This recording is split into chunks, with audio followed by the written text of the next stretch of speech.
And now, time for weekly show with a passionate India lover, chairman of ITV Gold and Parikh Worldwide Media.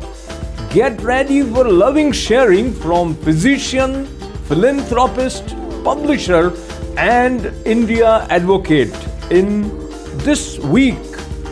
Namaskar, welcome to special edition of This Week with Padma Shri Dr. Sudhir Parikh, and without further ado, let me have the pleasure of welcoming you, Dr. Sahab. Namaste. Namaskar, namaskar. Let us look at India in the context of Russia-Ukraine war, and India is expecting to host Russian Foreign Minister very soon, which puts India in a very special kind of a position with respect to the geopolitical scenario. Your take on India's Well, I openness? think India is an important country,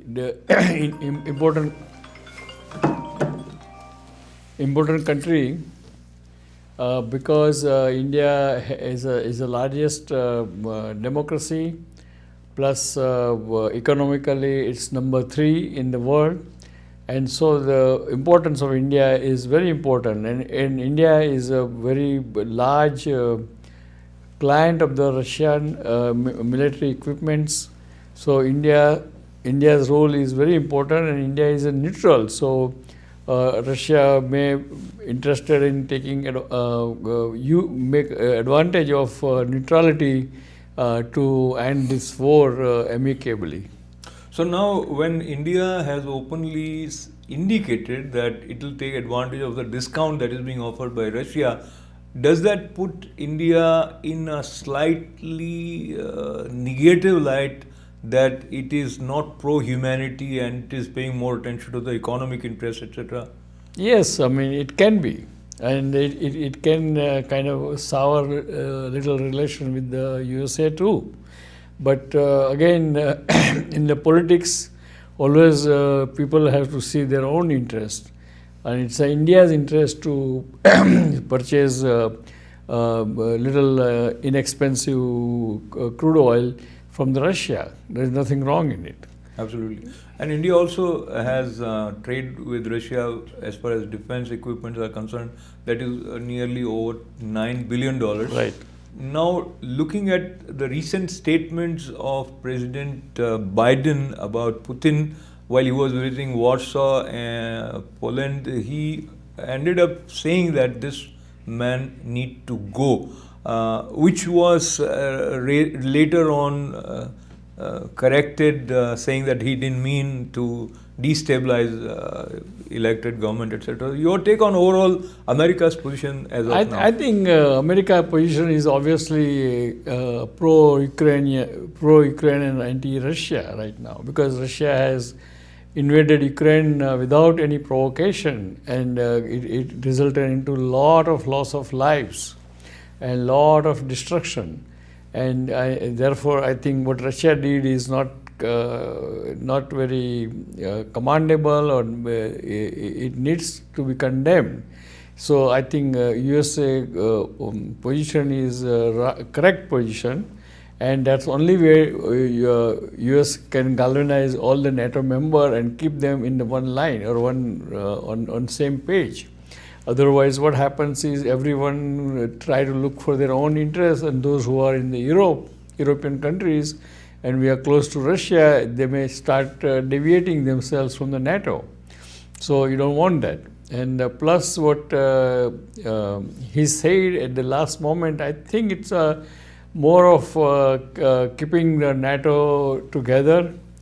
It's he doesn't mean that he wants to change the Putin administration. But what he said that what Putin did is almost amounts to the war crime, or so that has to be stopped. But again, the flip side of that when you are trying to negotiate the ceasefire or negotiate the solution, this kind of rhetoric can kind of counterproductive.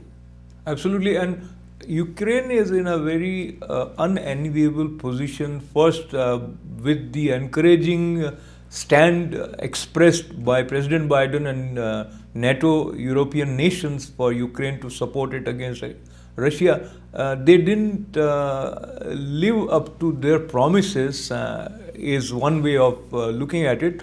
But as you mentioned, it was unprovoked attack.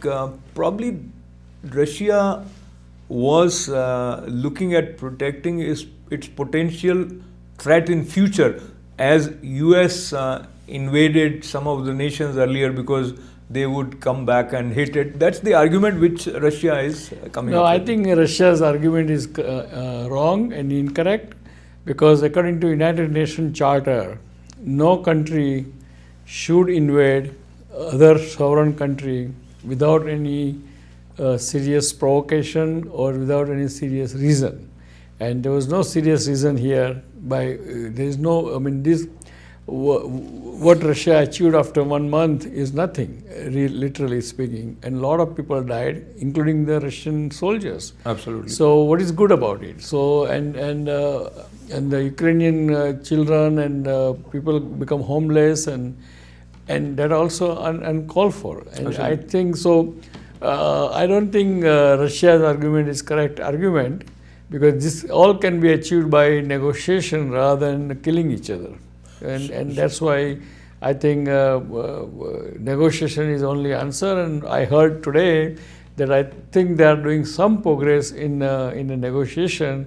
So hopefully we are praying that this war will end in next couple of weeks. Absolutely. And the images of devastation of these buildings, debris, and people, of course, compelled to leave their homes, and millions of refugees. It's a very bad situation for not just Ukraine but for the whole world. Right. And coming back to the economic side of it, it is of course going to put Russian economy in doldrums with so many sanctions. But it is also going to increase prices of common goods, as we have witnessed here in USA also. So overall, in terms of the exit, which would keep a little bit of respect for both nations, Russia and Ukraine together, what do you think is the factor that is preventing? Because Ukraine already agreed it won't become a member of NATO. That was the initial Right. concern expressed by Russia. But I think Ukraine has already agreed that they will not join NATO. They will be kind of completely neutral. And but again, as the war going on, I mean, Russian miscalculated the whole thing. They did not realize that Ukrainian people have resolved to defend themselves. They thought that Ukraine is a part of the Russia or Russian descent people, so they may kind of fold themselves as soon as Russia's army comes in. But it never happened that way. So I think Russia has to agree to withdraw the troop. There should be a ceasefire. Ukraine should not join the NATO, and I mean, Ukraine can also ready to give away some southern portion of the Ukraine territory to Russia, so that satisfies Russia's need to access to the Black Sea. So I think all in all, looks like Ukraine is ready to stop this war and stop all the killing and suffering. And I think Russia is also should do that, and Russia is looking for some kind of face-saving event or victory. And once they have that, I am sure it will happen, because by doing this, the Western sanction over Russia will destroy the Russian economy. And not only that, it will eventually will affect us, Western economy too, and will particularly will affect the Asian economy, particularly India, Pakistan, Bangladesh. They will affect, and even China, because if they cannot do the correspondence, I mean transaction in the dollar or through the international banking system, then there is no way you can do the business. So I think everyone will suffer. Absolutely. So now talking about suffering and miscalculation and going towards another big world event which was watched by many citizens across the globe, and that is Oscar. And one moment that has become historical moment is also miscalculation of joke by Chris Rock, whether it was his miscalculation or it was over reaction by Will Smith. You must have seen him reaching to the stage and slapping, and later on also using foul language, which is unprecedented. I think analysis? this, what's his name, Will Smith? Will Smith. Yeah, Will Smith is completely wrong. Actually, he's lucky that nobody has pressed the assault charges on him. He could have been arrested there and there.